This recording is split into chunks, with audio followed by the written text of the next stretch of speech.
Alabad a Jehová, naciones todas, pueblos todos, alabadle. Dice uno de los salmos de alabanza que encontramos ahí en ese libro que se conoce como el himnario del pueblo de Israel.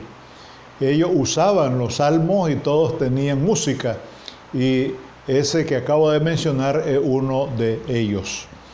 Gracias a Dios le damos porque Él nos da, como siempre, la oportunidad de estar con ustedes a través de Facebook Live y deseando que el Señor derrame muchas bendiciones en cada uno de ustedes. Vamos a hablar ahora de una situación especial que se dio en la iglesia de Jerusalén cuando se iniciaba. Podemos decir en los albores, después que hemos hablado de la persecución a que fueron sometidos y que eso continuó después, desde luego, los apóstoles, pues ahora vamos a ver algo que se da al interior, diríamos nosotros, de la iglesia. Quiero hacer una observación que considero importante, que debemos considerar siempre. Sobre todo aquellas personas que se consideran integérrimas, es decir, íntegras por excelencia, que se consideran perfectos, que se consideran justos y más aún que se consideran santos. Y quiero decir esto por la iglesia, cuando se refieren a la iglesia. Que cómo es posible que en la iglesia hayan diferencias, hayan problemas, hayan dificultades, si en los mismos discípulos de Jesús hubo algunas roces, ahí algunas situaciones un poco incómodas, y Jesús le llamó la atención. ¿Cómo vamos a esperar que la iglesia sea perfecta?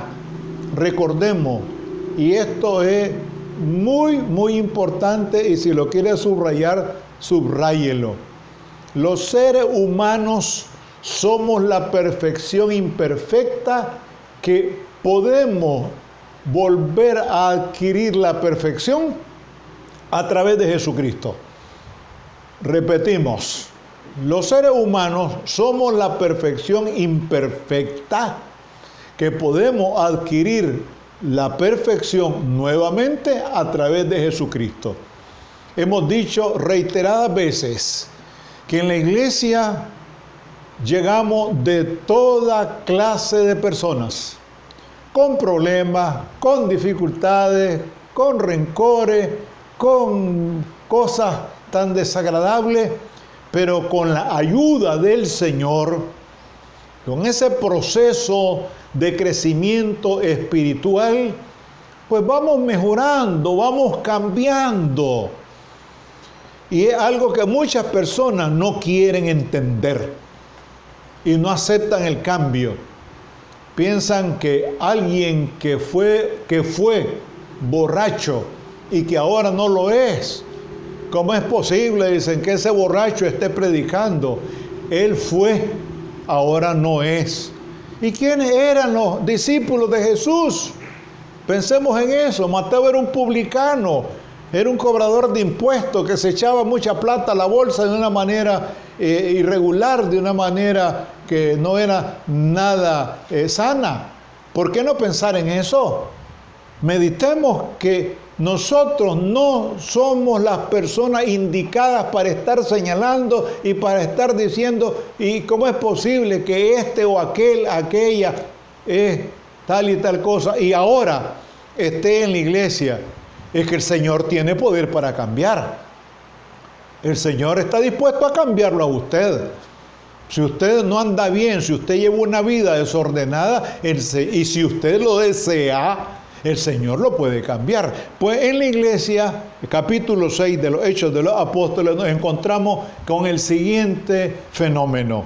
En aquellos días, como creciera el número de los discípulos, hubo murmuraciones de los griegos contra los hebreos, de que las viudas de aquellos eran desatendidas en la distribución diaria. Vean ustedes, ya estamos entrando en un aspecto eminentemente logístico y eminentemente material. Es decir, que había una distribución de alimentos, que era lo fundamental, bastante desequilibrada, bastante desigual, porque pensaban que los hebreos, los judíos, e israelitas, nos estamos refiriendo a lo mismo. Ellos tenían preferencia sobre los judíos que habían sido helenizados. ¿Qué significa eso? Que habían recibido la influencia griega, que hablaban griego y los otros hablaban hebreo o arameo. Entonces había cierta fricción entre un grupo y otro dentro de la iglesia. Eso es normal, no debería ser así, pero es que somos seres humanos. Entonces pensemos en otra expresión que a mí siempre me ha agradado mucho. Dice un escritor por ahí: si encuentras la iglesia perfecta, no entres, porque si lo haces, la echarás a perder, porque tú no eres perfecto. Y hay muchas personas que andan desorientadas y andan buscando la iglesia perfecta, pues no la van a encontrar, no la van a encontrar. Pensemos en eso. Llegamos a la iglesia porque tratamos de mejorar, tratamos de superarnos. Entonces nos encontramos con este problema. Y esto lleva a los primeros, a los apóstoles a nombrar lo que se conoce como diáconos. Diáconos son los servidores, los que apoyan, los que respaldan la tarea de los sacerdotes, de los pastores. Esos son los diáconos, significa servidores. Entonces dice aquí, entonces los 12, fíjese, aquí están todos ahora, convocaron a la multitud de los discípulos, es decir, de los que los seguían a ellos, y dijeron: no es justo que nosotros dejemos la palabra de Dios para servir a las mesas. Entonces, aquí es donde hay ya una función de carácter eminentemente administrativo. Ellos no iban a estar predicando, llevando el mensaje de la palabra de Dios y distribuyendo arroz y frijoles, por decirlo de esa manera. Ellos tenían otras dietas y eso es secundario, pues. Ellos no podían estar o hacer todas las cosas, ni más ni menos la observación, la recomendación que le hizo a Moisés su suegro llamado Jetro, cuando le dijo que nombrara jueces y que cuando se tratara de asuntos de demasiada relevancia se lo presentaran directamente a Moisés. ¿Por qué? Porque él no lo iba a resolver todo. Ya esto tiene que ver con administración eclesiástica, cómo se maneja la iglesia en sus distintos servicios, misiones, ministerios, etcétera. ¿Cómo se maneja? Entonces, aquí viene lo principal. Buscad, pues, de entre vosotros a 7 varones de buen testimonio, llenos del Espíritu Santo y de sabiduría, a quienes encarguemos de este trabajo. El trabajo de administrar los alimentos, todo lo que llevaban a los pies de los apóstoles. Y nosotros, dicen los apóstoles, persistiremos en la oración y en el ministerio de la palabra. Y por eso es que en la mayoría de las iglesias hay un cuerpo de diáconos y diaconisas, es decir, que hay hombres y mujeres que se encargan de otras tareas dentro de la iglesia, generalmente de carácter administrativo, dependiendo de cómo cada denominación, cada iglesia realice su tarea de administración. Lo importante de esto es que dice: buscad, dice aquí, pues, varones, buscad, pues, hermanos, de entre vosotros a 7 varones de buen testimonio. Vean ustedes, no es a cualquiera, vení para acá que vos te vas a encargar de esto. No, no, no, sino de buen testimonio, es decir, de buena conducta, que tenga un comportamiento probo, ordenado, decente y que pueda realizar una tarea de lo mejor posible. Más todavía, llenos del Espíritu Santo. No es cuestión de que vamos a poner ahí a cualquiera, que en algunos casos, algunas personas, en algunas denominaciones, cuando un hermano o hermana se inicia, digamos que hizo su profesión de fe el domingo pasado y el próximo domingo lo ponen a dirigir, pero si apenas está empezando, él no conoce, él no maneja, más bien lo quemamos. Hay que instruirlo, hay que orientarlo, hay que ayudarlo. Y en este caso, lleno del Espíritu Santo y de sabiduría, óigase bien, a quien encarguemos este trabajo de la distribución de los alimentos, de los bienes que puedan aparecer o surgir por ahí.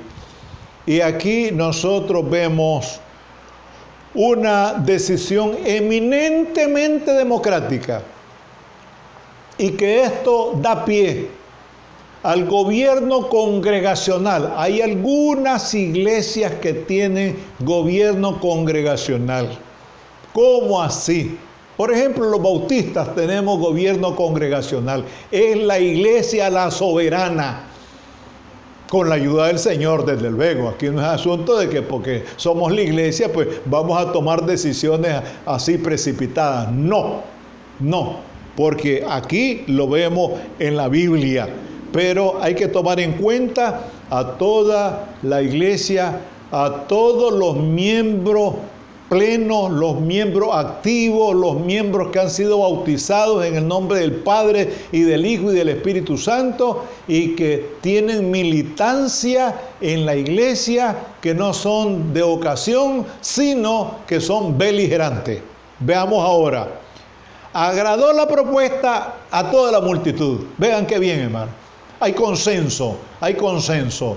Por eso decíamos la vez pasada, cuando no hay consenso, hay coerción, hay verticalismo, hay el dedo famoso, no. Aquel, no. Aquí tiene que ver la multitud, tiene que ver la congregación. De ahí viene el gobierno congregacional. Porque hay otros gobiernos que son verticales. Digo, gobierno de carácter eclesiástico. Agradó la propuesta a toda la multitud y eligieron a Esteban. Ya ustedes verán más adelante acerca de este varón lleno de fe y del Espíritu Santo.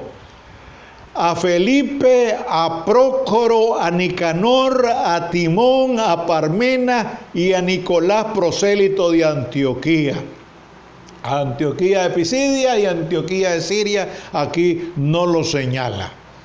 Es decir, alguien que se incorporó a los caminos del Señor mediante la predicación, a los cuales, dice aquí, presentaron ante los apóstoles, quienes orando le impusieron las manos.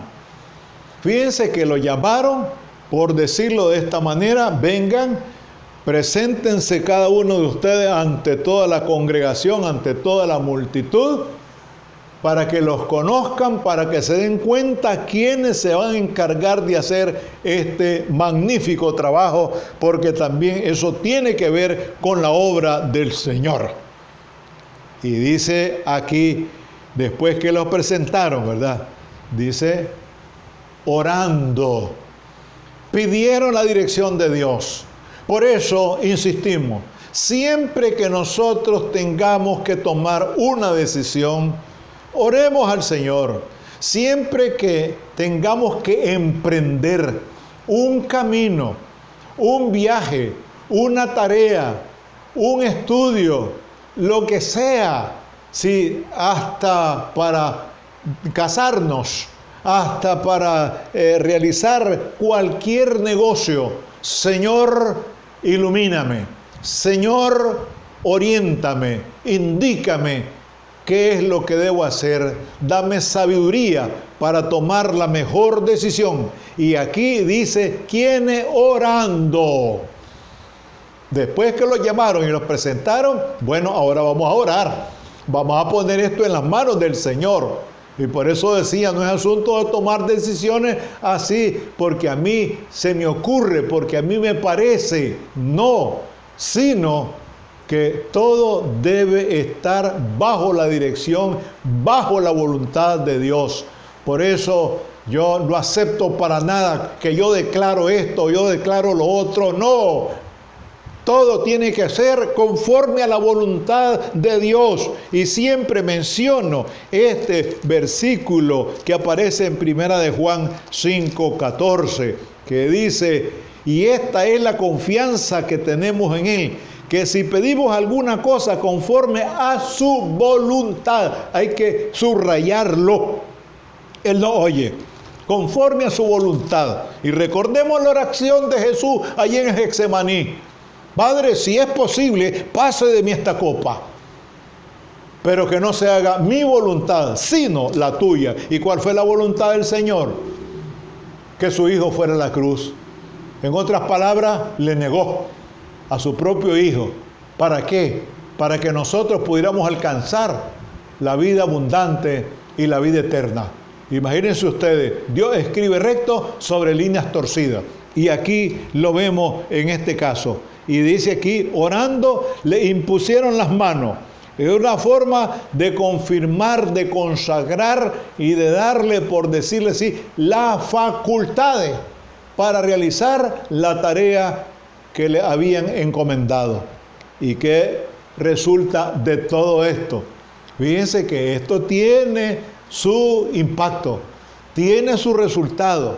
Y vale la pena que nosotros señalemos el oficio de los diáconos. Dice aquí en 1 de Timoteo capítulo 3 a partir del versículo 8, los diáconos asimismo deben ser honestos, sin doblez, no dados, dice, a mucho vino, no codiciosos de ganancias deshonestas, que guarden el misterio de la fe con limpia conciencia. Y estos también sean sometidos a prueba primero, y entonces ejerzan el diaconado si son irreprensibles, si no hay nada que reprochar. Las mujeres asimismo sean honestas, no calumniadoras, sino sobrias, fieles en todo. Los diáconos sean maridos de una sola mujer y que gobiernen bien sus hijos y sus casas, porque los que ejerzan bien el diaconado ganan para sí un grado honroso y mucha confianza en la fe que es en Cristo Jesús. Esos son los requisitos para los diáconos. Y aquí aparecen las diaconisas también. Para aquellas congregaciones que enseñan una doctrina torcida y retorcida que nada tiene que ver con esto. Aquí están las mujeres también, como servidoras, como colaboradoras en el ministerio cristiano. Aquí están las mujeres también. Claro, en este caso particular, en la iglesia primitiva, se nombraron solo varones. ¿Y cuál fue el resultado? Y aquí lo decimos y aquí cerramos.